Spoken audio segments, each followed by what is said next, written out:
Now, Christmas is a time of goodwill, and this year, as we well know, it's being celebrated under very difficult circumstances, but some people are still able to get into the spirit of giving. One resident in Elsies River in Cape Town is serving Christmas lunch for the less fortunate. Let's find out more. Monique Mortlock, our reporter in Cape Town, good afternoon to you. What's happening and who have you got with you?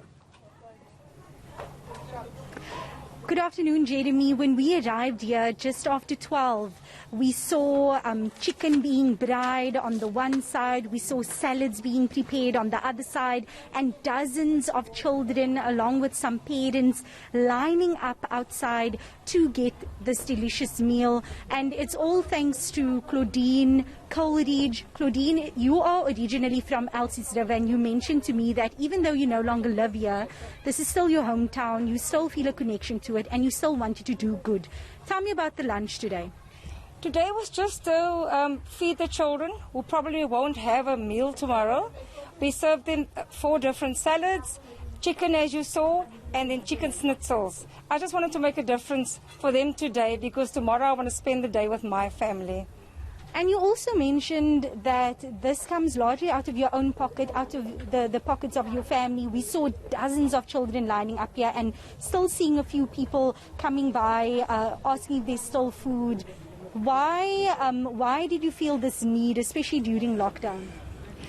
I've always wanted to do this, but as I've mentioned earlier on, one Christmas morning an old lady came out of one of the local shops with a packet of frozen sausage on Christmas morning, and that sparked off this thing for me to start feeding the community. But when the COVID started, it became almost an obsession of mine to start feeding the community. I normally feed 3 days a week in Elsies River, Ravensmead and Clark Estate.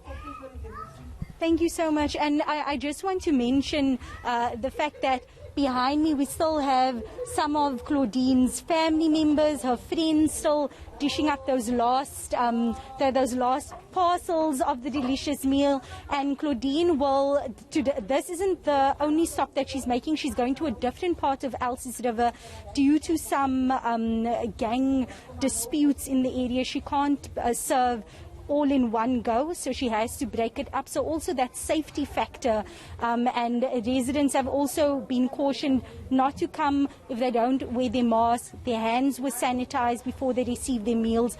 Earlier this morning we were in a different area in Crawford where we saw the same thing, high hygiene levels, where dozens of pots of curry were being cooked, and those meals will be served tomorrow in various areas for over 2,000 people in Masipumelele, Mitchells Plain and Manenberg.